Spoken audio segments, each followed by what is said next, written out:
Dominic Vance had been awake for 19 hours straight. The deal in Chicago had gone smoother than expected. 3 shipping contracts signed, 2 new warehouses locked into legitimate leases, and a handshake agreement with the Port Authority that would keep the Vance family's logistics empire running clean for the next decade. At 28 years old, Dominic ran one of the most powerful syndicates on the East Coast, and tonight he had every reason to feel satisfied. He didn't. 4 months. That's how long it had been since he last held his wife. 4 months since the internal dispute within the syndicate had forced him to send Abigail away for her own safety, tucked into a luxury estate in Florida under the watch of Wyatt Cole, his most trusted security operative. 4 months of phone calls that went unanswered, of messages Wyatt assured him Abigail simply wasn't ready to return. "She needs more time, boss. She's adjusting. She's safe." Dominic had believed every word. Now driving south on Interstate 70 through the dead flatness of rural Ohio at 2 in the morning, all he wanted was coffee and silence. His driver, Renzo, had pulled off at a faded exit ramp following the glow of a flickering neon sign that read, "Nate's All-Night Diner," in pale blue letters. Half the bulbs were burned out. 5 minutes, Dominic told Renzo. "Just coffee." He stepped out of the black sedan and stretched his neck. The air smelled like wet asphalt and fried onions. A semi-truck idled in the far corner of the gravel lot. Through the diner's wide windows, he could see 3 customers, a trucker hunched over a plate of eggs, an older couple sharing a newspaper, and a teenage kid with headphones plugged in, staring at his phone. Dominic pushed through the glass door. A small bell jingled above his head.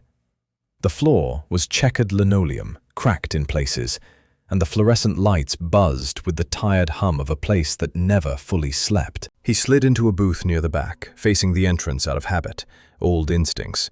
Even on a quiet night in the middle of nowhere, Dominic Vance sat where he could see every door. A laminated menu landed on the table. He didn't look up. "Just black coffee," he said. The waitress walked away without a word. Dominic pulled out his phone and scrolled through 3 unread messages from Garrett, his older half-brother, logistics reports, container schedules, nothing urgent. He typed a quick reply and dropped the phone face down on the table. The coffee arrived 30 seconds later, a plain white mug filled nearly to the brim. The waitress's hand was trembling, just slightly, just enough that a thin line of coffee spilled over the edge and pooled on the saucer beneath. "Sorry," she whispered. "Let me wipe that." Dominic looked up, and every single thought in his head went completely silent. The woman standing beside his table was wearing a grease-stained apron over a faded yellow uniform. Her dark hair was pulled into a messy bun, loose strands falling around her round face. She had gained a little weight since he'd last seen her. There were circles under her eyes that hadn't been there before. Her name tag, a cheap plastic rectangle pinned crookedly to her chest, read Abby. Abigail. His wife. His wife was working the graveyard shift at a highway diner in rural Ohio. Dominic's mouth opened, but nothing came out. He sat there, one of the most feared men on the eastern seaboard, completely frozen in a cracked vinyl booth, staring at the woman he had spent 4 months missing like a wound that wouldn't close. Abigail's eyes met his. The recognition hit her like a wall. Her lips parted. The color drained from her face so fast that Dominic instinctively reached for her arm, terrified she might faint. She stepped back. "Abigail, don't." Her voice cracked on the word. She set the coffee pot down on the table with a hard clink and pressed her hand flat against her stomach, the way she always did when she was trying to hold herself together. "Please don't." "What are you doing here?" Dominic's voice came out rougher than he intended. He stood up from the booth, and the old couple near the window glanced over. He didn't care. "Why are you... How long have you been here? Where's Wyatt? Where's the security detail?" Abigail shook her head slowly, and that's when Dominic saw it. The tears building at the edges of her eyes, the way her jaw tightened to keep them from falling. She wasn't surprised because she'd been caught. She was surprised because, after everything, he was standing in front of her, asking questions as if he didn't already know the answers. 4 months, she said quietly. 4 months, Dominic, and you're asking me where Wyatt is? Abigail, I don't understand. Your man told me everything. Her voice dropped even lower, barely above a whisper, but the pain in it filled the entire room. He told me you were done, that the money in the account was a severance package, that I should disappear and never contact you again because you'd already moved on. Dominic felt the ground shift beneath him. That's not. I never said any of that. I never. He showed me the letter, Dominic. A single tear slipped down her cheek, and she wiped it fast with the back of her hand, the way someone does when they've trained themselves not to cry in front of strangers. Your handwriting, your signature. He said you didn't want a wife who looked like me standing next to you at events anymore, that I was an embarrassment. The words hit Dominic like a freight train at full speed. He felt his chest tighten so hard he could barely breathe. Someone had put those words in his mouth.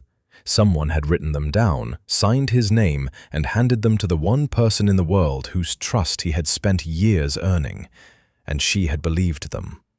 Because she already carried that fear inside her, the quiet, constant worry that she wasn't enough, that her soft body and her simple upbringing made her a liability in his world. Wyatt hadn't just lied to her.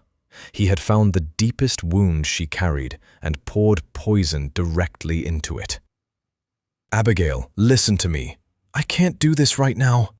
She picked up the coffee pot again, gripping it so tightly her knuckles turned white.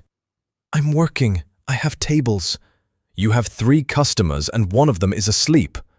Then I have 3 customers and one of them is asleep, and that is still my job.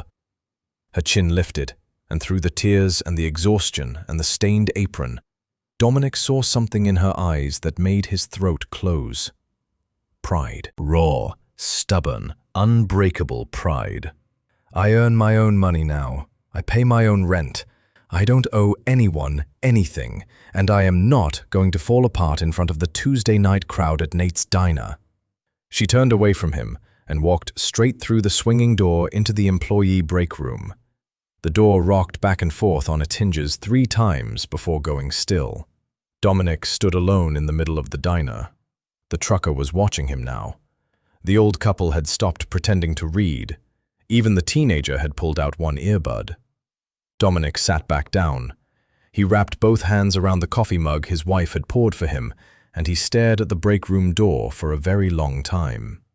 She didn't come back out. After 45 minutes, he left a $100 bill under the saucer, walked out to the parking lot, and called Renzo. Cancel everything tomorrow, he said.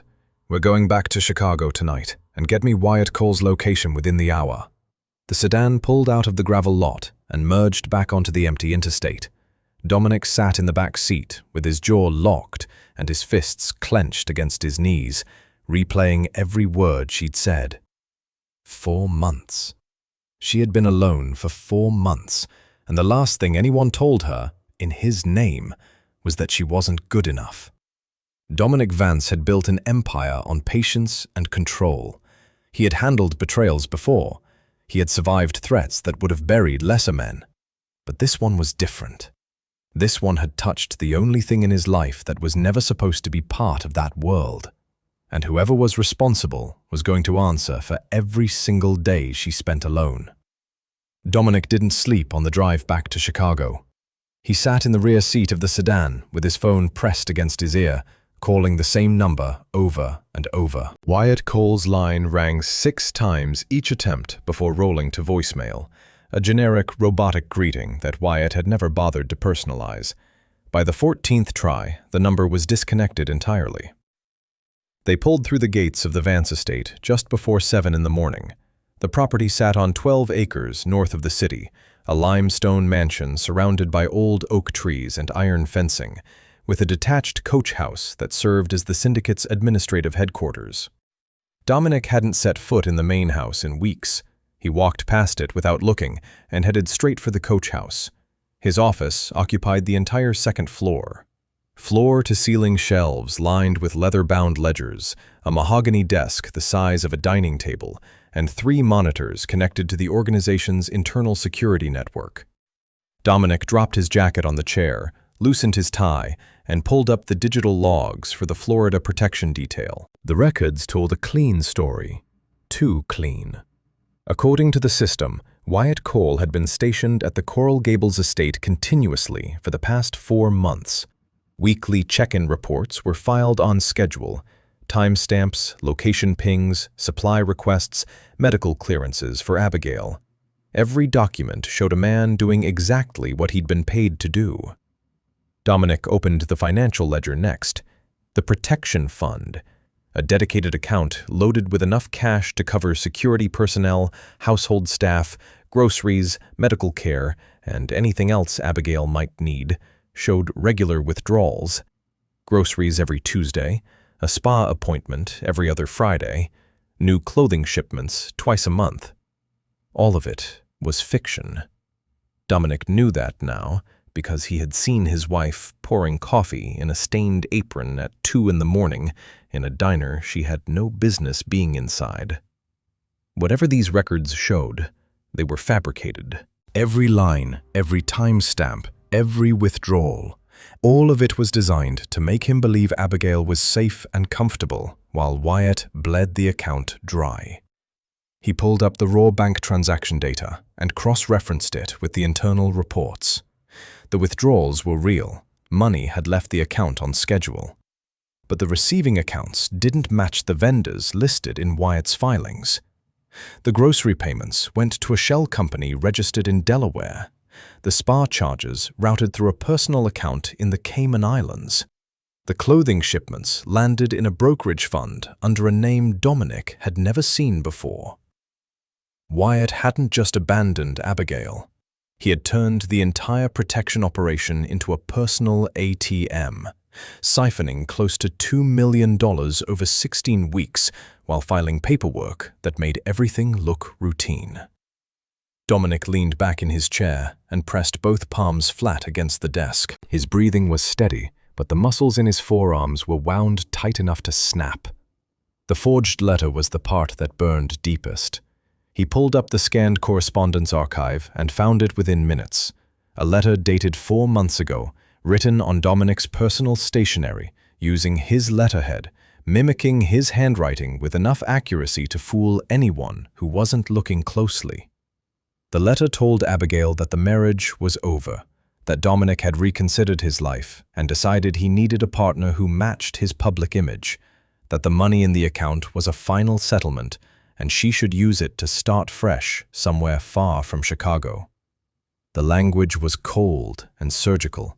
It read like a man cutting someone loose the way you'd terminate a business contract. No emotion, no explanation, just instructions and a dollar amount. Dominic had written thousands of letters in his life. He had never written anything like this. But as he stared at the words on the screen, he understood exactly why Abigail had believed it. The letter didn't just end a marriage. It confirmed every fear she had ever whispered to him late at night when she thought he was already asleep. That she was too simple for his world, too round, too soft, too ordinary to stand beside a man like him. Wyatt had studied her. He had watched them closely enough to know exactly where Abigail was most fragile, and he had crafted a lie that fit perfectly inside the cracks she already carried. The door to the office opened at 8:30. Garrett Vance walked in holding 2 cups of coffee, his reading glasses pushed up on his forehead. At 34, Garrett was built like a dock worker, broad shoulders, thick hands, a face that looked like it had been carved out of granite with a dull chisel. He ran the family's shipping and logistics arm and had the calm, methodical mind of a man who spent his days tracking cargo across oceans. "Renzo said you drove straight through from Ohio," Garrett said, setting 1 cup on the desk. "What happened?" Dominic turned the monitor toward his brother. Garrett read the forged letter in silence. Then he set his coffee down, removed his glasses, and rubbed the bridge of his nose with his thumb and forefinger. "Where's Wyatt now?" "Phone's disconnected. Last verified location was Miami, 3 weeks ago." "And Abigail?" Dominic's jaw tightened. Working as a waitress at a highway diner outside Columbus. Graveyard shift. She's been living in a studio apartment for months, paying rent out of her tips. Garrett stared at him for a long moment. In 34 years, he had never once seen his younger brother lose composure. Dominic was the man who sat through hostile negotiations without blinking, who handled million-dollar disputes with the patience of a chess player planning 6 moves ahead. Right now, Dominic looked like a man who had been hollowed out from the inside. "I want his accounts frozen by noon," Dominic said quietly. "Every asset, every shell company, every offshore fund. And I want Marcus here within the hour. We're handling this together." Garrett picked up his coffee and nodded once. "I'll make the calls." He walked out, closing the door gently behind him, and Dominic turned back to the monitor. He read the forged letter one more time, every calculated, poisonous word of it, and then he closed the file, opened a new one, and began building the case that would dismantle Wyatt Cole's entire life. Abigail's apartment was on the 2nd floor of a converted row house on a quiet street in Columbus. The building had a brick front that might have been handsome 40 years ago, but time and weather had worn it down to something tired and forgettable. A narrow staircase led up from the sidewalk to a metal door with peeling green paint. There was no buzzer, no security camera, no deadbolt beyond the standard lock that came with the lease. Dominic stood on that sidewalk for a full 10 minutes before he knocked. He had driven 5 hours from Chicago, rehearsing what he would say the entire way. He had planned it out like he planned everything, structured, logical, airtight. He would show her the evidence. He would explain the timeline. He would lay out exactly what Wyatt had done, line by line, and she would see the truth. And then she would come home. That was the plan. Plans don't survive contact with a woman who has already made up her mind. Abigail opened the door wearing an oversized gray sweater and a pair of old jeans. Her hair was still damp from a shower, and she smelled like drugstore shampoo, the cheap kind that comes in a bottle the size of a milk jug. Behind her, the apartment was small enough that Dominic could see nearly all of it from the doorway. A twin mattress on a metal frame, a card table with one folding chair, a hot plate plugged into the wall next to a mini-fridge that hummed loud enough to hear from the hallway. She had been living like this for months. While he sat in a limestone mansion reviewing shipping contracts, his wife had been eating meals off a card table in a room the size of his closet. "Can I come in?" he asked. Abigail hesitated, then stepped aside. Dominic walked in and stood near the window, because there was nowhere to sit except the bed or the single folding chair, and both felt wrong. Abigail leaned against the kitchen counter with her arms crossed, watching him the way you watch someone you're not sure you can trust anymore.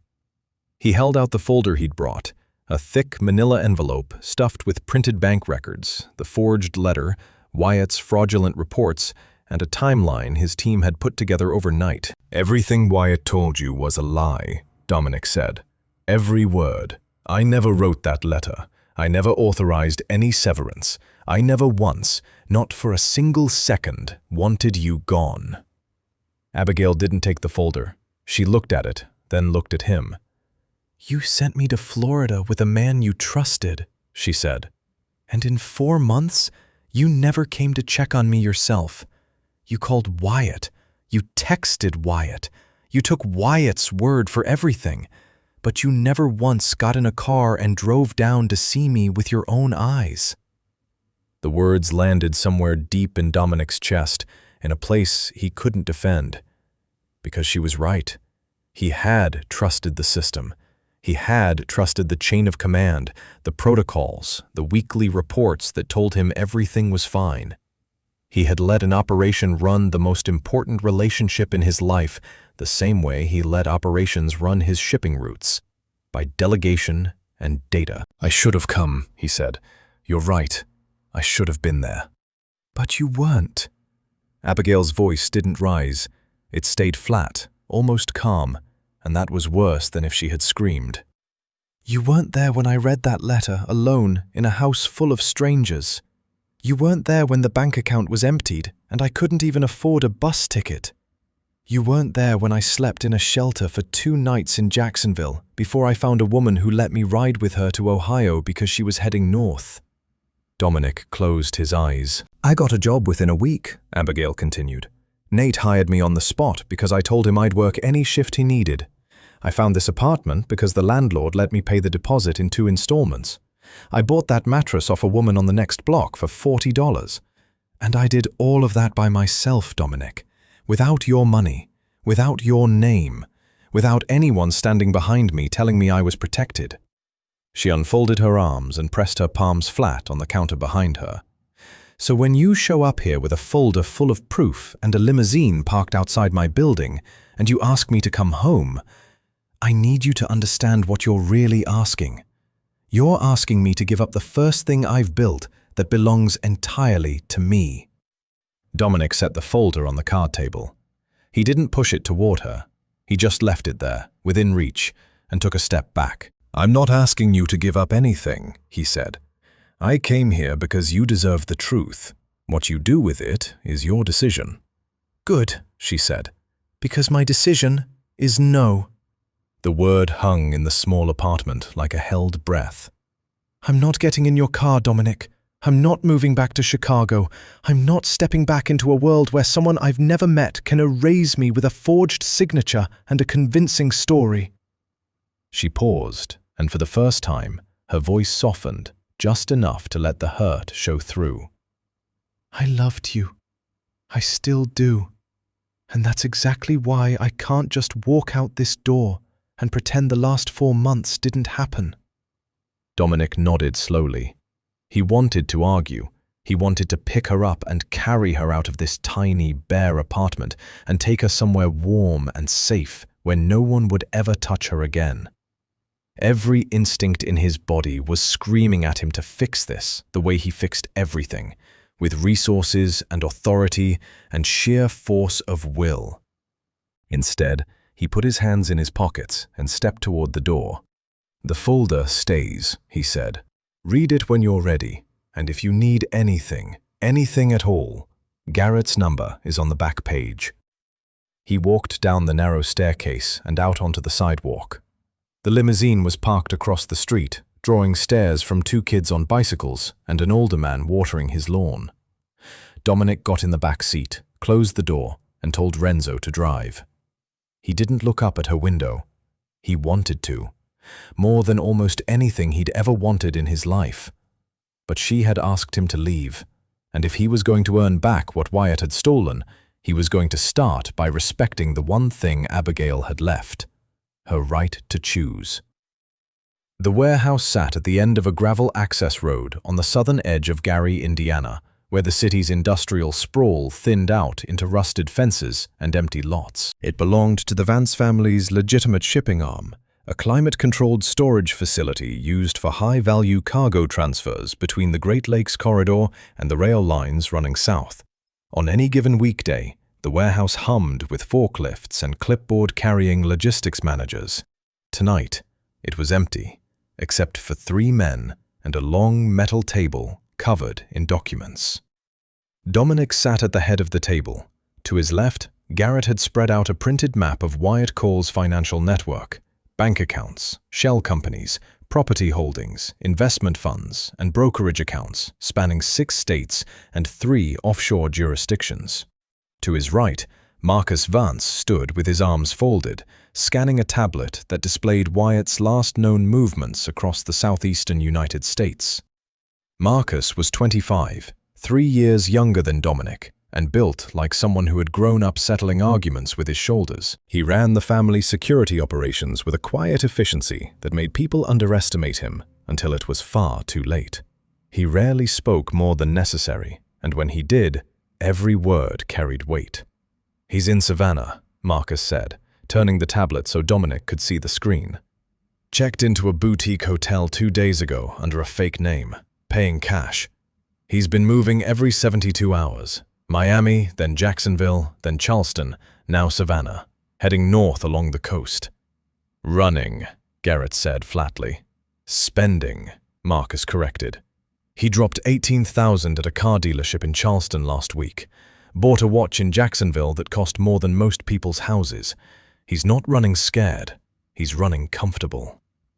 Dominic studied the tablet for a moment, then set it face down on the table. How much did he take total? Garrett pulled a single sheet from the stack in front of him. 1.8 million from the protection fund, another 300,000 skimmed from operational accounts he had access to before you reassigned the security division last year. He also redirected a quarterly bonus meant for the Florida ground team into a personal holding company registered under his cousin's name. His cousin know about it? Unlikely. The paperwork was filed without her signature. Wyatt forged that, too. Dominic leaned back in his chair.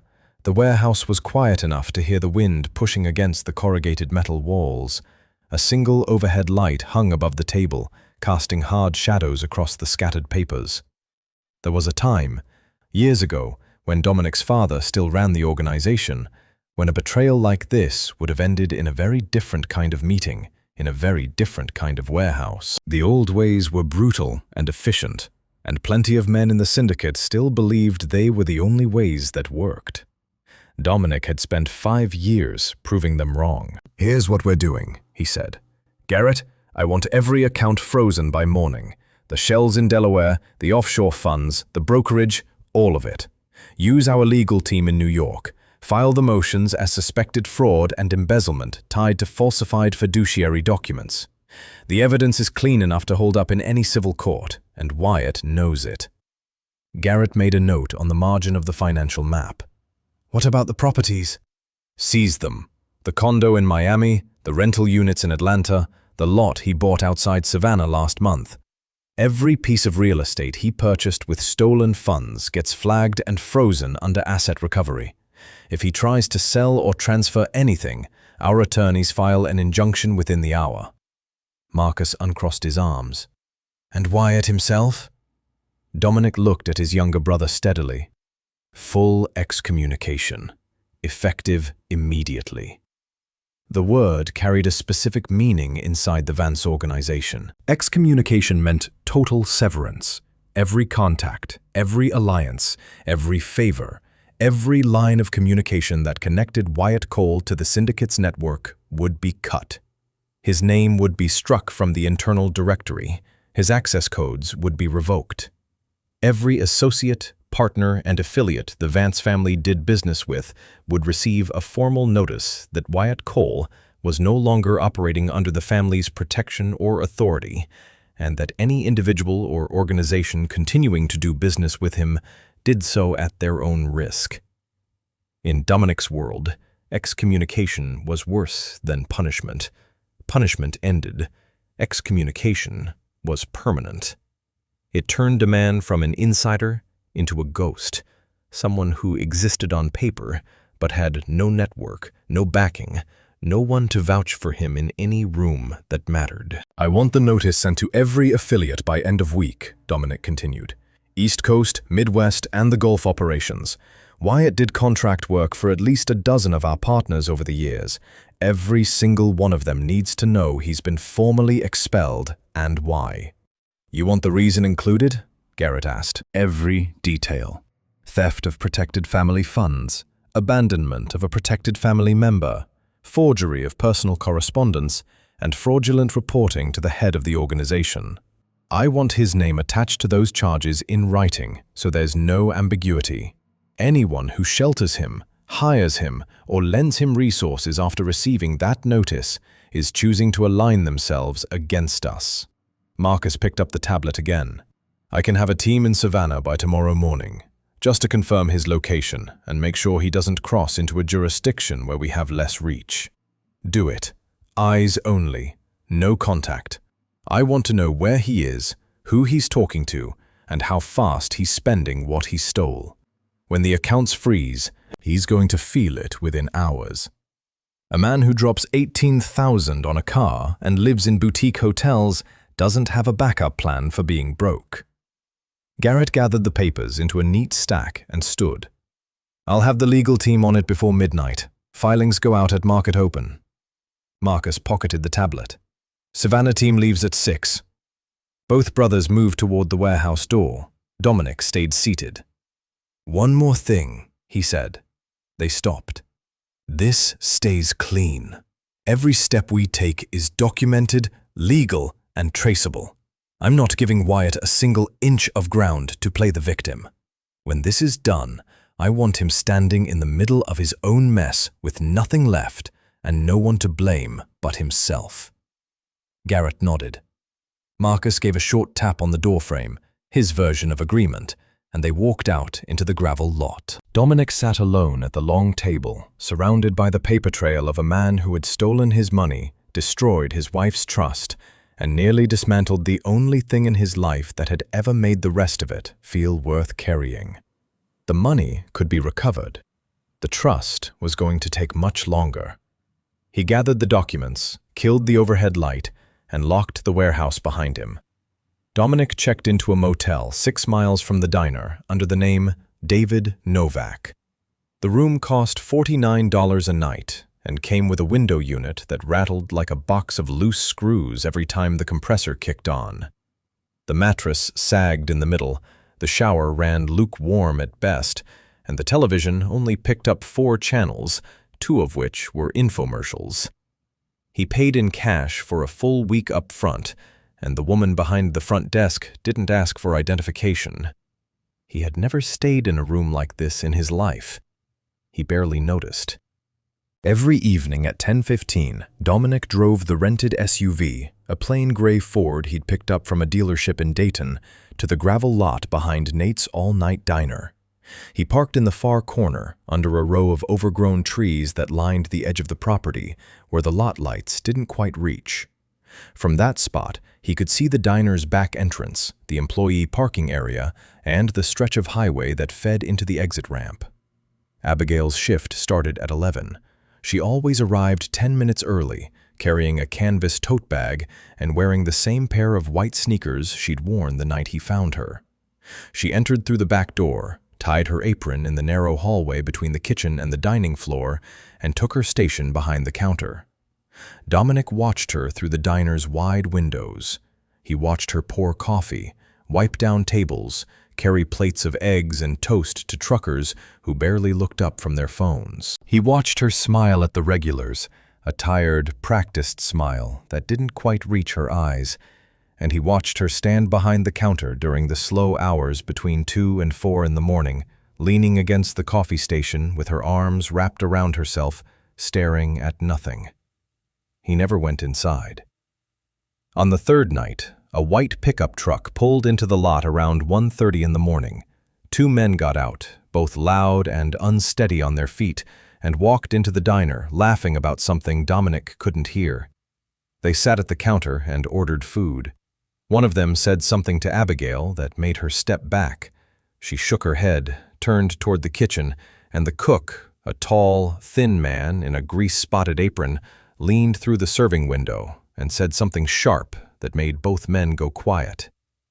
They ate their food, paid, and left within 20 minutes. Dominic's grip on the steering wheel didn't loosen until their taillights disappeared onto the interstate.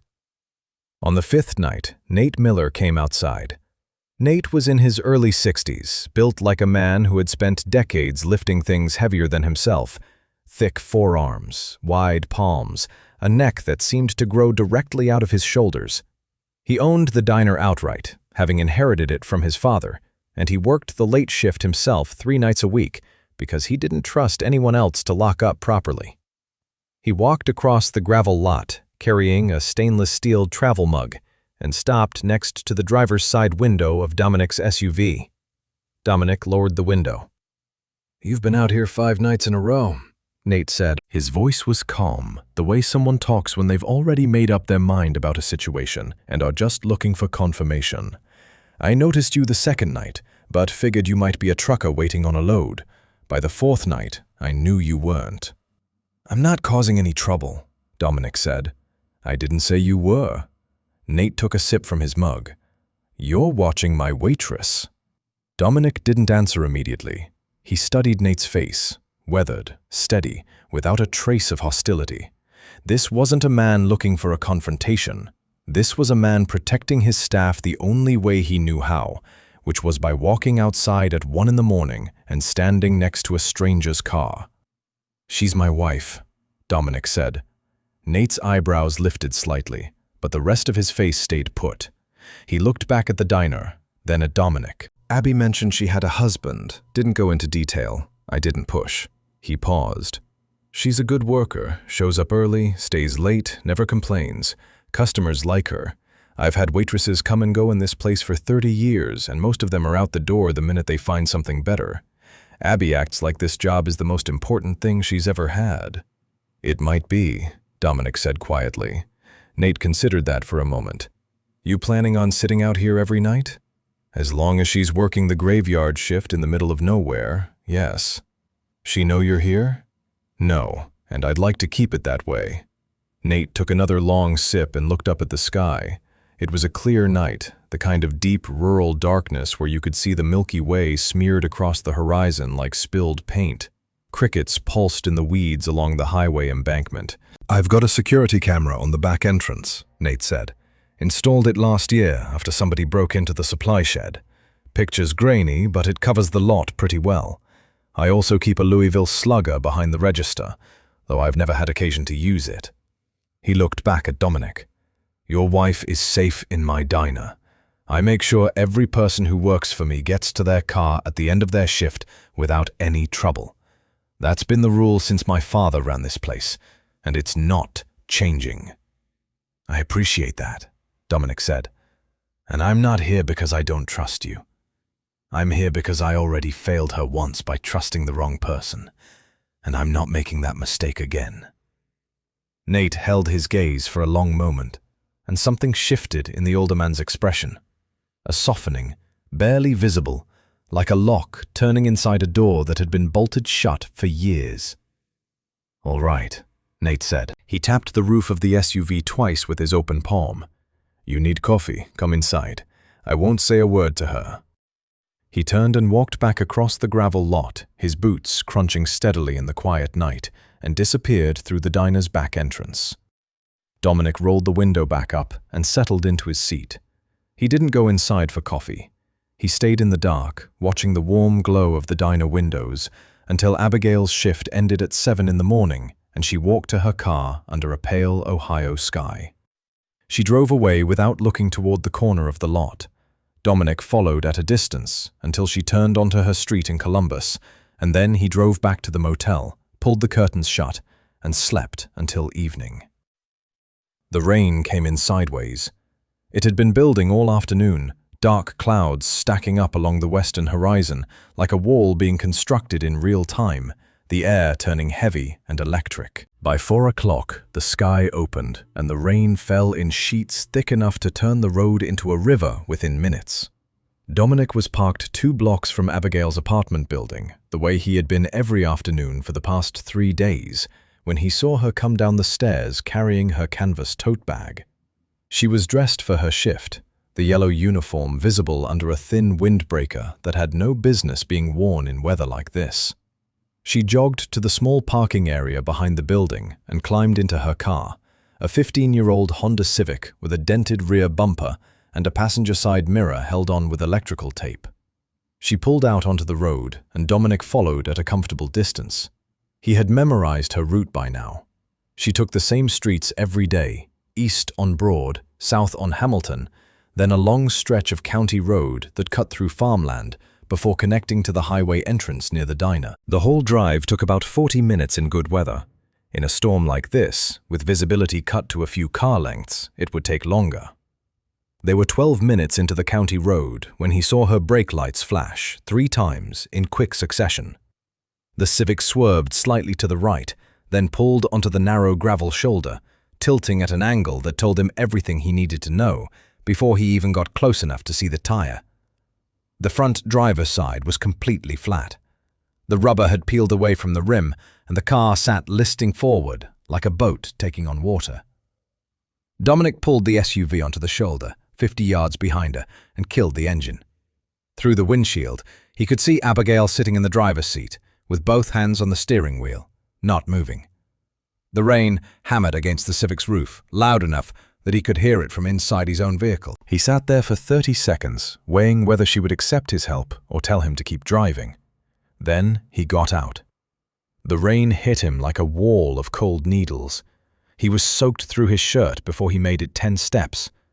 He walked along the shoulder with his head down, water streaming off his hair and into his eyes, until he reached the Civic's driver's side window and tapped on the glass with 2 knuckles. Abigail turned her head. Her expression cycled through 3 things in rapid order: surprise, confusion, and something that landed somewhere between relief and frustration.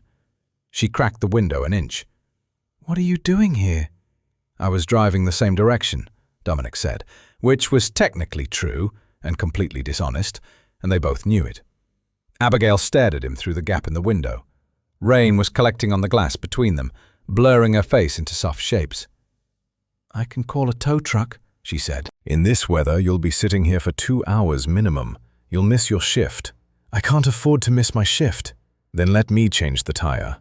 She didn't say yes. She didn't say no. She sat there for a long moment, looking straight ahead through the windshield at the empty road dissolving into grey, and then she reached down and popped the trunk. Dominic walked to the back of the car and opened it. The spare was buried under a folded emergency blanket, a pair of jumper cables, and a cardboard box filled with things she must have grabbed in a hurry when she left Florida. A few paperback novels, a zippered makeup bag, a framed photograph wrapped in a dish towel that he didn't let himself look at. He pulled out the spare and the jack and got to work. The lug nuts were rusted tight, and the jack was a cheap scissor model that wobbled on the wet gravel. Dominic braced it with his knee and cranked it up slowly, 1 click at a time, while the rain poured down his back and turned the shoulder into mud. His dress shoes sank into the gravel. His hands were numb within minutes. He didn't care. Abigail got out of the car. She stood behind him holding the windbreaker over her head, which did absolutely nothing against the downpour, and watched him wrestle the flat tire off the axle. "You're going to ruin that shirt," she said. "I have other shirts." "That one costs more than my rent." "Then it was overpriced." Something happened to her mouth. A small movement, not quite a smile, not quite a surrender, but something in between that she tried to hide by looking away. It lasted half a second, and it was the most beautiful thing Dominic had seen in 4 months. He mounted the spare, tightened the lug nuts, lowered the jack, and loaded the flat tire into the trunk. They were both completely drenched. Abigail's hair was plastered to her face, and Dominic's shirt clung to his shoulders like a second skin. He closed the trunk and turned to face her. The rain was starting to ease, dropping from a roar to a steady pour, and the sky had lightened just enough to see each other clearly. "I brought something for you," he said. He walked to his SUV, opened the passenger door, and came back with a waterproof messenger bag. Inside was a folder, thicker than the one he'd left at her apartment, organized with labeled tabs and a typed summary on the first page. "This is everything," he said, handing it to her. Wyatt's real bank transactions matched against the fake reports he filed. The forged letter compared side by side with my actual handwriting samples. Statements from 3 members of the Florida ground team confirming they were dismissed by Wyatt 4 months ago and told the assignment had been cancelled. And a signed affidavit from our forensic accountant documenting every dollar Wyatt stole. Abigail took the folder and held it against her chest, shielding it from the rain with her body. "I never stopped looking for you," Dominic said. "The reason I didn't come to Florida myself is because I believed the man I trusted to keep you safe. That's my failure, and I own it completely. But I need you to know, there was never a version of this where I wanted you gone. There has never been a single day in our marriage where I looked at you and saw anything less than the whole reason I want to be better than what I came from." The rain thinned to a drizzle. Water dripped from the ends of Abigail's hair and ran down the front of the folder she was holding. She didn't say anything for a long time. Then she looked up at him, and her eyes were red, and her chin was trembling, and her voice came out barely above a whisper. "I'll read it." She got back in the car. The spare tire held firm as she pulled off the shoulder and merged back onto the county road, her taillights glowing faintly through the mist. Dominic stood on the side of the road in the rain, watching her drive away, and for the first time in 11 days, he felt something shift, small, quiet, and fragile, in the direction of hope. Nate Miller had owned the diner for 23 years, and in all that time, he had never once received a phone call from his bank that made him sit down in the middle of a lunch rush. The call came on a Tuesday morning. A representative from the commercial lending division at First Regional Bank in Cleveland informed Nate that a fraud investigation had been opened against his business account. The details were vague, something about a suspicious transaction flag, an internal review triggered by a third-party complaint, a temporary hold placed on all incoming and outgoing funds until the matter could be resolved. "How long is temporary?" Nate asked, standing behind the register with the phone pressed to his ear and a line of customers waiting. "That depends on the investigation timeline, sir. Could be a few days, could be a few weeks. I've got payroll on Friday. I've got a food supplier payment due Thursday. If those don't clear, I'm shutting down." "I understand your concern, sir. Someone from our fraud department will be in touch." The line went dead. Nate set the phone on the counter and looked at the dining room. 12 booths, a long counter with 9 stools, a kitchen running on a staff of 3. This building had been his father's before it was his. Every dollar of profit went back into the place. New fryers when the old ones gave out, fresh paint every 2 years, a new roof after the ice storm in 2019. The mortgage was current, the taxes were paid. There was no fraud in his accounts because there was nothing to commit fraud with. The diner operated on margins so thin that a single missed payroll could fold the whole operation. He didn't know who had filed the third-party complaint, but he knew it wasn't random. Dominic found out 3 hours later. Marcus had been tracking Wyatt Cole's remaining network, a loose circle of former associates who had benefited from Wyatt's position within the Vance organization and were now scrambling to protect their own interests after the excommunication. 2 of them, a pair of financial fixers named Shelton and Greer, had been identified moving money through intermediary accounts tied to a small consulting firm in Cleveland. Marcus traced a wire transfer from that firm to an attorney who specialized in filing commercial fraud complaints on behalf of anonymous clients. The target was the diner's operating account. The strategy was obvious. Wyatt couldn't touch Dominic directly. His assets were frozen, his contacts were severed, and his name was poison in every circle that mattered. So his people had gone after something softer, something Dominic cared about, something connected to Abigail. Dominic made 4 phone calls in 12 minutes. The first was to his lead attorney in New York, a woman named Priya Sharma, who had spent 15 years at a white shoe law firm before Dominic hired her to run the Vance family's legal operations. He gave her the details of the fraudulent complaint and asked her to have it dismissed by end of business the following day. "The complaint has no merit," Priya said after reviewing the filing. "It's built on a forged transaction report attributed to a consulting firm that doesn't appear to have any actual clients. I can get an emergency motion filed within 2 hours to lift the hold on the account." "Do it."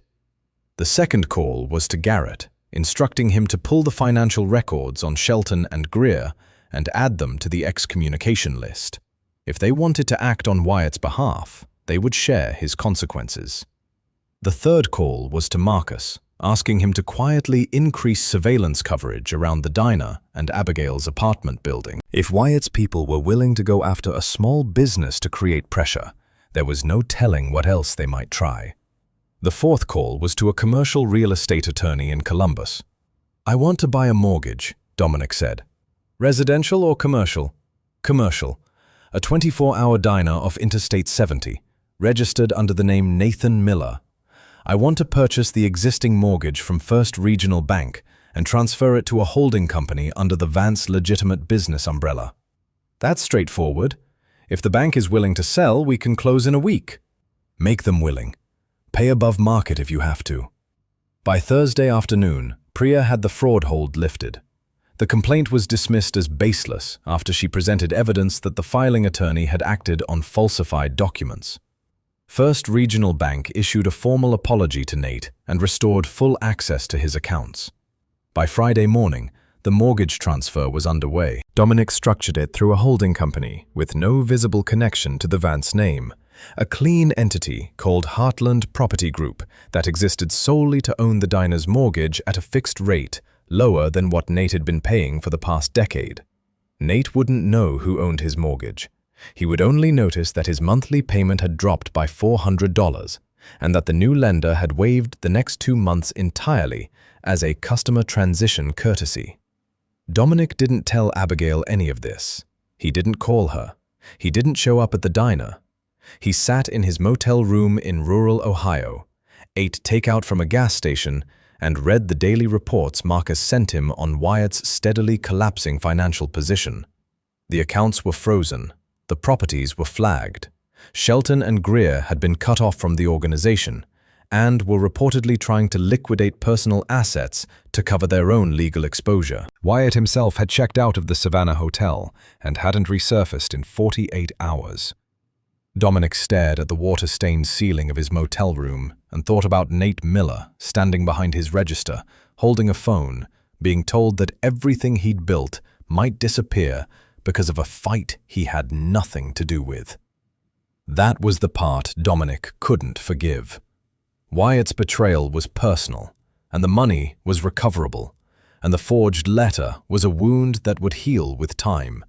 But dragging innocent people into syndicate business, threatening a man's livelihood to score a point, crossed a line that separated men who operated with a code from men who had abandoned every principle they ever claimed to hold. Dominic turned off the lamp and lay in the dark, listening to the rattle of the window unit. Tomorrow, he would start on something harder than catching a thief or saving a diner. Tomorrow, he was going to figure out how to sit across from his wife and have a conversation that didn't end with her walking away. The text came at 11 in the morning on a Wednesday. Dominic was sitting in his motel room eating a granola bar and reviewing a logistics report Garrett had sent overnight when his phone buzzed on the nightstand. He picked it up, expecting Marcus or Priya. Instead, the name on the screen made him set the granola bar down and read the message 3 times. Abigail. Nate told me what happened with the bank. He doesn't know it was you, but I do. Can we talk? There's a park on Elm Street near my building. I'll be there at noon. Dominic stared at the message for a full minute. Then he got up, showered, put on a clean shirt, a plain navy button-down, nothing expensive, and drove to Columbus. He arrived 20 minutes early and sat on a wooden bench near the park's east entrance. The park was small and unremarkable, a rectangle of mowed grass with a gravel walking path, a rusted swing set, and a row of oak trees along the northern edge that dropped enough shade to make the July heat bearable. A woman was pushing a stroller along the path. An older man sat on the opposite bench, reading a folded newspaper. A couple of squirrels chased each other across the grass with the frantic energy of creatures who had forgotten why they started running. Abigail appeared at noon exactly, walking from the direction of her apartment building, carrying a brown paper bag in one hand and 2 cans of iced tea in the other. She was wearing jeans and a loose floral top, and her hair was down for the first time since Dominic had found her at the diner. She looked rested. She looked like she had slept more than 4 hours for the first time in weeks. She sat on the bench next to him, close enough to share the armrest, far enough to maintain the careful distance she had been keeping since the night he walked into Nate's diner. "I brought lunch," she said, handing him the paper bag. Inside were 2 turkey sandwiches from a deli around the corner, wrapped in wax paper. She set the iced teas between them. "Thank you," Dominic said. They ate in silence for the first few minutes. Dominic hadn't eaten a turkey sandwich from a corner deli in years. It was simple: bread, meat, lettuce, mustard, and it was the best thing he had tasted in a long time, though he understood that had very little to do with the sandwich. Abigail finished half of hers, wrapped the rest, and set it on her lap. "I read the folder," she said. Dominic stopped chewing and looked at her. "All of it. Every page.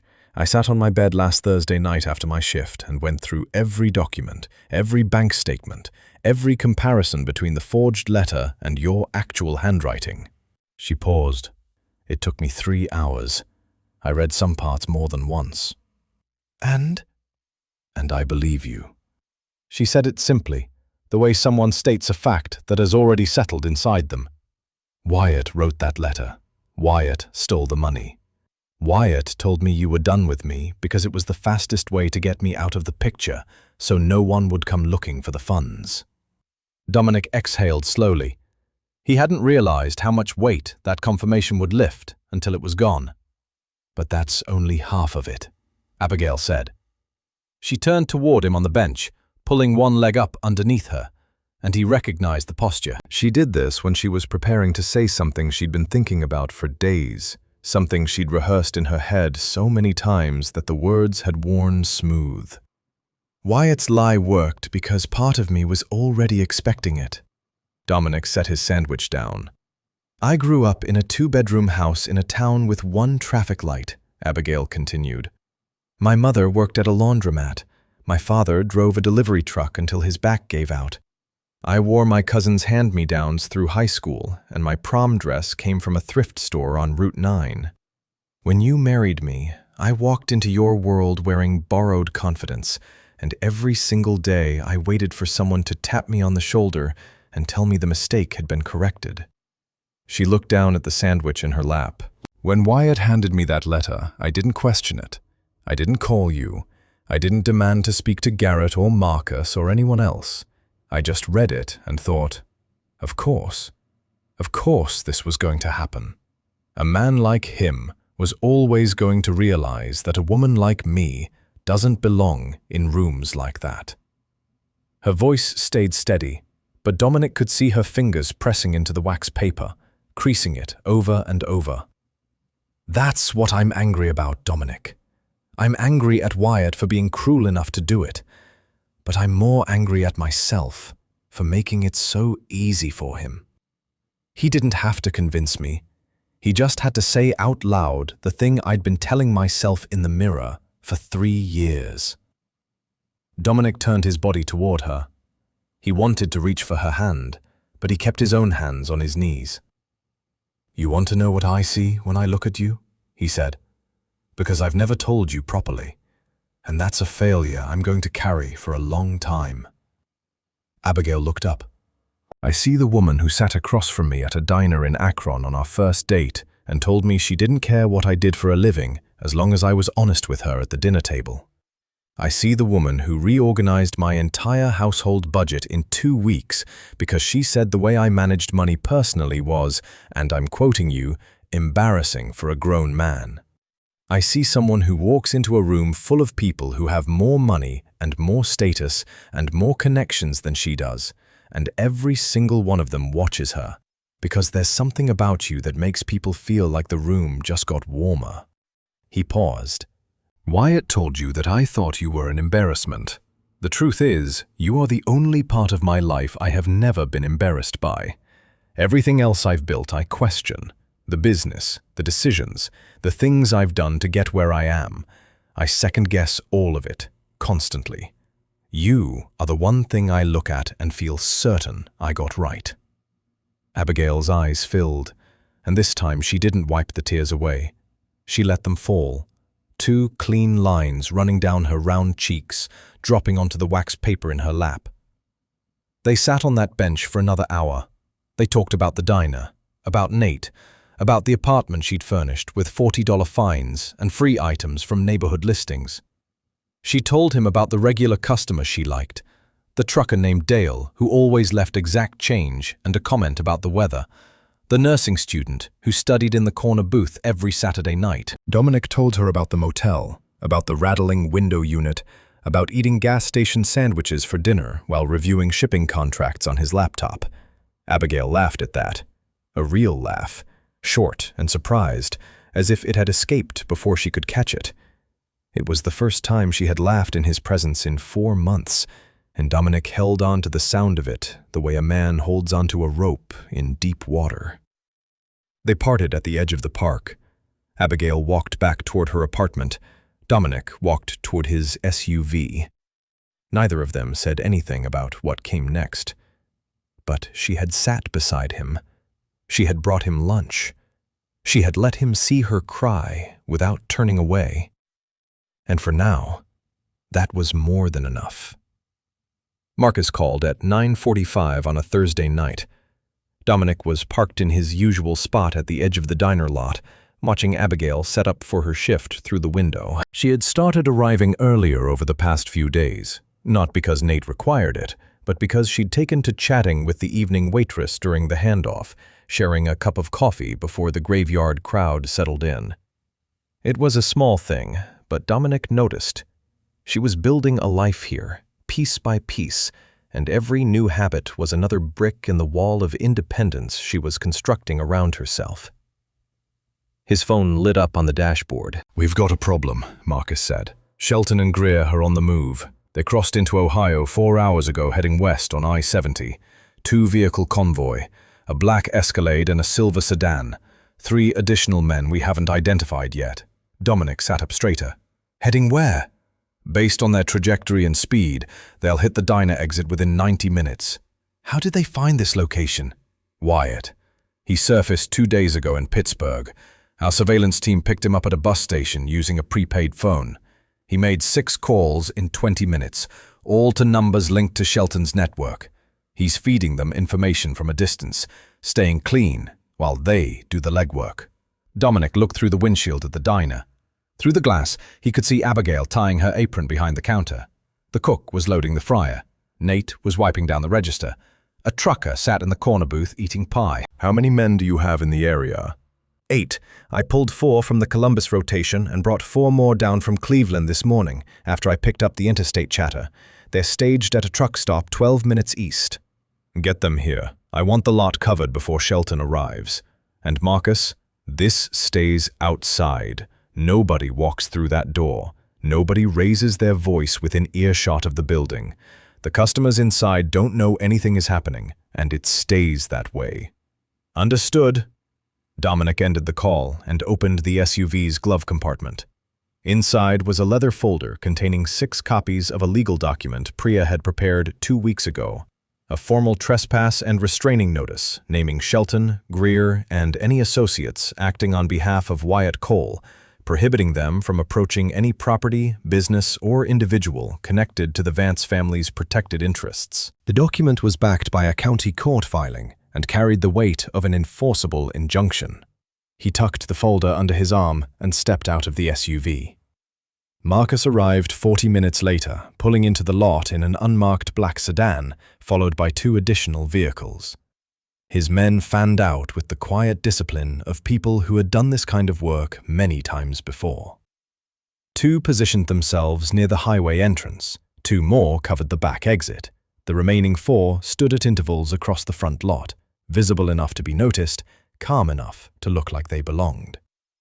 Marcus walked over to Dominic and stood beside him in the dark. "Shelton's 15 minutes out," Marcus said, checking his phone. "Greer is in the second vehicle. The 3 unknowns are likely hired muscle. No organizational ties, just cash labor. When they pull in, I walk out first. You stay 10 feet behind me. Let them see the numbers, let them read the paperwork, and let them make their own decision." Marcus nodded. They waited.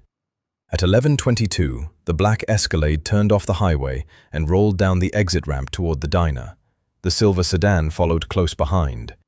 Both vehicles pulled into the lot and parked near the front entrance, engines idling. Shelton stepped out of the Escalade first. He was a compact man in his 40s, dressed in a dark sport coat that didn't quite fit his shoulders, with the twitchy energy of someone who had been rehearsing a speech in the car and was eager to deliver it. Greer came out of the sedan, taller, quieter, scanning the lot with the cautious eyes of a man who had already noticed that the math wasn't in his favor. 3 additional men climbed out of the vehicles behind them. They wore casual clothes and blank expressions and stood in a loose semicircle near the Escalade's front bumper. Dominic walked forward into the pool of light cast by the lot's single overhead lamp. "Shelton," he said. Shelton straightened up. "Dominic, we need to talk about our accounts. Your lawyers froze everything we had, and that money isn't yours to hold. We earned those commissions through legitimate contract work, and we want them released. Your commissions were paid by Wyatt Cole using funds he embezzled from a protected family account. Every dollar you received is traceable to stolen money. That makes your claims invalid, and you know it. We didn't know where the money came from. That's Wyatt's problem, not ours. You filed a fraudulent complaint against a small business to pressure me into negotiating. That makes it your problem. Shelton glanced sideways at Greer, who said nothing. The 3 hired men shifted their weight and looked around the lot at the 8 men standing in quiet formation around the perimeter. Dominic held out the leather folder. This is a formal trespass and restraining notice filed with the county court naming you, Greer, and any associates acting on Wyatt Cole's behalf. You are prohibited from approaching this property, my wife, or any business connected to my family's interests. Violation is a criminal offense, and I will enforce it. Shelton took the folder and opened it. He read the first page, then flipped to the second. His jaw tightened. "You're hiding behind lawyers now," he said, though the edge in his voice had already started to dull. "I'm giving you a choice," Dominic said evenly. "You can take that document, get back in your vehicles, and drive away with your freedom and whatever personal assets you have left that aren't connected to Wyatt's stolen funds. Or you can refuse, and my legal team will have you arrested for trespass before you reach the highway." Greer put his hand on Shelton's arm. "Let's go," he said quietly. Shelton stood there for a long moment, looking at Dominic, then at Marcus, then at the row of men stationed between him and the diner entrance. Whatever he had come here expecting to find, this wasn't it. He had driven 5 hours to confront a man he thought would be alone and distracted, and instead he was standing in a lit parking lot, outnumbered, outmaneuvered, and holding a court order with his name on it. He closed the folder, tucked it under his arm, and walked back to the Escalade without another word. Greer followed. The 3 hired men climbed into the sedan. Both vehicles reversed out of the lot, pulled onto the access road, and merged back onto the interstate heading east. Marcus watched until the taillights disappeared, then turned to Dominic. "That's the last of Wyatt's network with any reach. Shelton and Greer were the only ones left with enough connections to cause trouble. Without them, Wyatt is alone." Dominic looked back at the diner. Through the window, Abigail was refilling a customer's coffee, moving easily behind the counter, completely unaware that anything had happened in the lot outside. "Good," Dominic said. "Keep the surveillance in place for another week. After that, pull everyone back to standard rotation." Marcus tapped the roof of his sedan and drove away with his team. The lot went quiet again, just the hum of the highway and the faint clatter of dishes from inside the diner.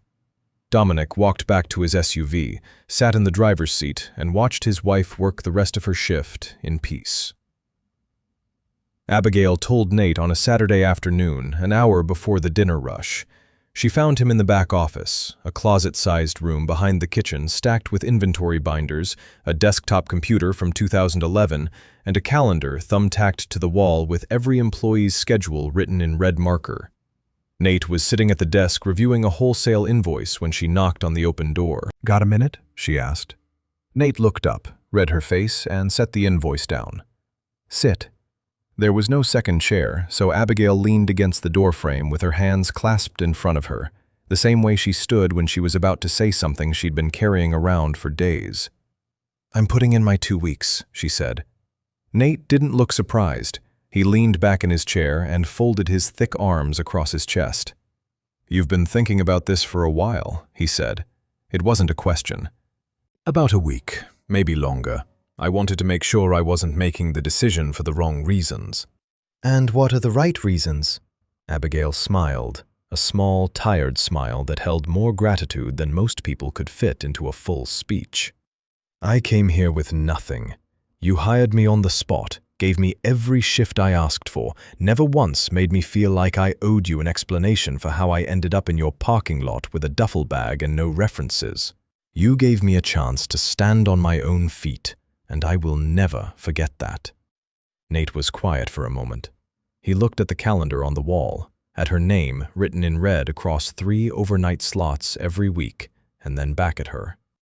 "You were the best overnight waitress I've had in 15 years, he said, "and I include my ex-wife in that count, so don't tell her I said it."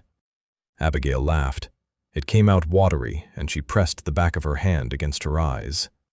"You've got a place to go?" Nate asked. "I'm figuring that out." That husband of yours still parked in my lot every night? Abigail's hand dropped from her face. You knew about that? I know everything that happens in my parking lot, Abby. Have since 1998. He stood up from the desk, crossed the small room, and put one heavy hand on her shoulder.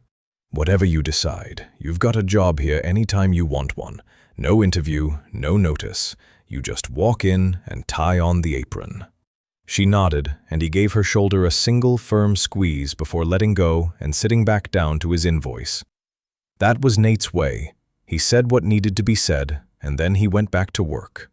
Abigail finished her shift that night, hung up her apron in the break room, and drove back to Columbus with the windows down and the radio playing something soft she didn't recognize. Dominic knocked on her apartment door the following evening. She opened it, wearing sweatpants and a faded university t-shirt she'd bought from a thrift shop 2 months ago. Her hair was pulled up in a loose knot. The apartment smelled like the soup she'd been heating on the hot plate. Canned minestrone, the kind that comes in a tall red container. "Come in," she said. It was the first time she had invited him inside without hesitation. Dominic stepped into the small apartment and stood near the window, same as before. Abigail sat on the edge of the bed with her legs crossed, the bowl of soup balanced on her knee. The folder he had given her during the rainstorm was sitting on the card table, its pages worn soft from handling. "Nate told me you gave notice," Dominic said. "Word travels fast." "Nate called Garrett. Garrett called me." Abigail raised an eyebrow. "Since when do Nate and Garrett talk?" "Since about 2 weeks ago. Garrett drove down to thank him personally for keeping you safe. They apparently bonded over a mutual dislike of electronic invoicing systems." That earned a brief laugh. She took a spoonful of soup and looked at him steadily. "Why are you here tonight, Dominic?" He reached into his jacket pocket and pulled out a small brass key on a plain metal ring. He set it on the card table next to the folder. "That's a key to a house," he said. 3 bedrooms, a garden, a porch with a swing, on a quiet street in a town about an hour north of the city. The deed is under your name. Abigail Vance, sole owner.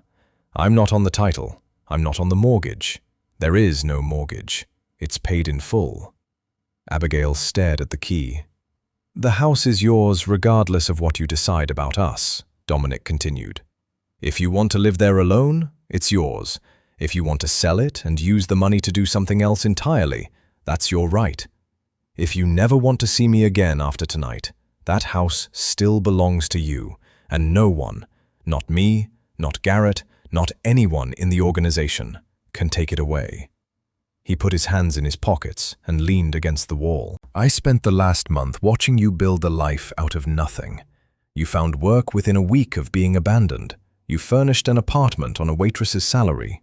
You showed up for every shift, earned the respect of everyone around you, and never once asked anyone for help. You did all of that because you had to, and I understand that. But I also need you to know that you will never have to do it again." Abigail set the soup bowl on the bed beside her. Her eyes hadn't left the key on the table. "I'm not asking you to come back to Chicago," Dominic said. "I'm not asking you to step back into the old life. I'm asking you to let me earn a place in the new one, on your terms, at your pace, in whatever form you decide works for you. And if the answer is no, then I will walk out that door and make sure you have everything you need for the rest of your life without ever making you uncomfortable again." The apartment was quiet. The hot plate clicked off. Somewhere outside, a car door closed and an engine turned over. Abigail looked at the key for a long time. Then she looked at the folder full of evidence she had read 3 times over. Then she looked at the man standing by her window, the same man who had changed her tire in the rain, who had slept in a $49 motel room for weeks, who had sat in a parking lot every night for hours just to make sure she got to her car safely after a shift. She picked up the key and held it in her closed fist. "I'm not saying yes tonight," she said. "I'm saying I'll look at the house." Dominic nodded. "And Dominic?" "Yeah?" "If you're going to earn a place in my life, "You should probably stop sleeping in that motel. There's a Holiday Inn on the other side of the highway. It has actual hot water." He smiled. A real one, slow and unguarded, the kind she hadn't seen on his face in a very long time. "I'll check in tomorrow."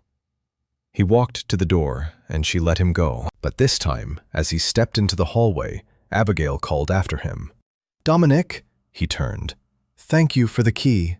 He held her gaze for a moment, nodded once, and walked down the stairs. Abigail closed the door, sat back on the bed, and opened her fist. The brass key sat warm in her palm, catching the overhead light. She held it for a long time before she set it on the nightstand beside her pillow, turned off the lamp, and fell asleep with her hand resting on the edge of the table, her fingertips an inch from the first thing she had owned outright in her entire life. Abigail drove to the house on a Tuesday morning, alone. She had asked Dominic for the address, but told him she wanted to see it by herself first. He texted her the location without argument, a 4-line message with the street name, the town, and a note that the front door stuck slightly and needed to be pushed with the shoulder. The town was called Briarfield, a small community tucked into the rolling hills an hour north of Columbus. The main street had a hardware store, a bakery, a post office with an American flag that looked like it had been flying since the building was constructed, and a diner that was closed on Tuesdays. The neighborhoods branched off from the center in quiet, tree-lined roads where the houses sat far enough apart that you could hear birds instead of traffic. The house was at the end of a dead-end street called Maple Lane. It was a 2-story craftsman with a deep front porch, cedar shingle siding that had weathered to a soft gray, and a yard that wrapped around 3 sides with enough room for a garden twice the size of her old apartment. The porch had a swing, just as Dominic had described, a wide wooden bench on chains, painted white, facing the street. Abigail sat in that swing for 45 minutes before she went inside. The front door stuck, just like he said. She pushed it with her shoulder and stepped into a living room with hardwood floors, tall windows, and a stone fireplace. The kitchen had butcher block counters, an old farmhouse sink, and enough cabinet space to make her laugh out loud, because for the past 4 months she had been storing her entire pantry in a mini-fridge and a cardboard box on the floor. She walked through every room, 3 bedrooms upstairs, a bathroom with a clawfoot tub, a small office with built-in bookshelves. The master bedroom had a window seat overlooking the backyard, where a pair of old oak trees framed a view of open fields stretching toward a distant tree line. There was no furniture, no curtains, no dishes in the cabinets or towels in the bathroom. The house was completely empty, waiting to be filled by whoever chose to live in it. Abigail sat on the window seat in the master bedroom and called Dominic. "I want to furnish it myself," she said. "Okay. I mean all of it. Every piece. I pick the couch, I pick the curtains, I pick the kitchen table. You don't send a decorator. You don't have Garrett order anything. I do it. Whatever you want." She was quiet for a moment. Through the window, a hawk drifted across the open field in a slow, wide circle. "I want you to come see it," she said, "when it's ready." 3 weeks later, Dominic drove to Briarfield. Abigail met him on the front porch, wearing a paint-streaked t-shirt and a pair of old jeans, her hair tied back with a bandana. The porch swing had a new cushion, navy blue with white stripes. A pair of potted ferns sat on either side of the front steps. She gave him a tour, like a woman showing off a cathedral she had built with her own hands.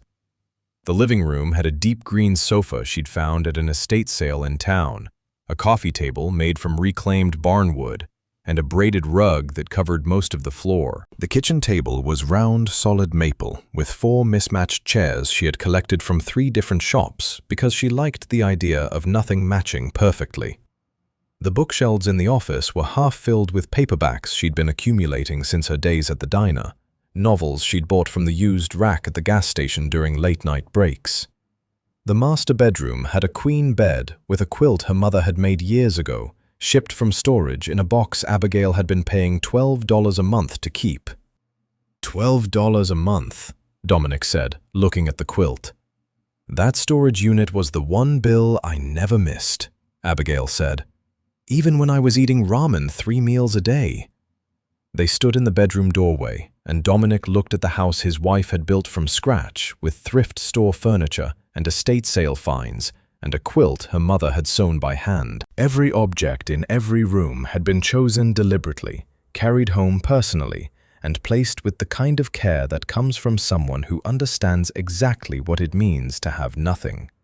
"It's the most beautiful home I've ever seen," he said, and he meant it in a way that had nothing to do with architecture. Abigail leaned against the doorframe and studied his face for a long time. "I have a condition," she said. Name it. "We leave Chicago, completely. No headquarters, no late-night meetings, no security details parked outside the house. Garrett runs operations from the city. Marcus handles security from wherever Marcus wants to handle security. You and I start over somewhere that doesn't smell like the old life." "I've already been looking at properties in upstate New York," Dominic said. "There's an estate outside a town called Millbrook. 60 acres, a main house, a guest cottage, and a barn that could be converted into office space for remote operations." "And the foundation?" This was the part Dominic had been waiting for. 6 months ago, before everything fell apart, he had begun the process of establishing a legitimate charitable foundation under the Vance family name, a vehicle for redirecting syndicate profits into community development, education funding, and small business support across the Midwest. The paperwork was complete, the nonprofit status approved, and the initial endowment funded. What it lacked was leadership. "It's yours if you want it," he said. "Full operational control. You hire the staff, you set the priorities, you decide where the money goes. My name is on the charter, but your name is on the door." Abigail crossed her arms, and for a moment Dominic saw the same stubborn, proud expression she had worn the night she refused to leave the break room at Nate's diner. Then it softened into something warmer. "I want Nate on the advisory board," she said. Dominic blinked. "The diner owner?" "He kept a small business alive for 23 years on margins most people would quit over. He knows more about making something survive than half the consultants in New York." Dominic smiled. Done. They moved to Millbrook in the fall. The estate sat on a hillside overlooking a valley where the leaves turned gold and copper in October, and the mornings smelled like wood smoke and cold grass. Garrett ran logistics from Chicago with weekly video calls. Marcus oversaw security from a satellite office in Boston and visited on weekends when his schedule allowed. Abigail launched the Vance Community Foundation from the converted barn on the property, starting with 3 staff members she hired herself, a grants coordinator from Columbus, an outreach director from Cleveland, and an administrative assistant who had previously worked the morning shift at Nate's diner and jumped at the chance when Abigail called. On the first morning in the new house, Dominic came downstairs and found Abigail sitting on the back porch with a cup of coffee, watching the mist lift off the valley floor. She was wearing the same oversized gray sweater she'd worn the day he showed up at her apartment in Columbus. Her feet were bare on the cold stone, and she was smiling at nothing in particular. He sat down beside her, and she leaned into him, easily, naturally, the way a person leans into something they've decided to trust again. "You know what I keep thinking about?" she said. "What?" "That diner, that Tuesday night. You walked in and sat down and ordered black coffee like any other customer, and the whole time I was standing there holding a coffee pot, thinking my life was over." She took a sip from her mug and looked out at the valley. "Turns out it was just starting." Dominic put his arm around her shoulders, and they sat together on the porch in the early morning light, watching the fog burn off the fields below, saying nothing, needing nothing, 2 people who had found their way back to each other the hard way, which, as it turned out, was the only way that lasted.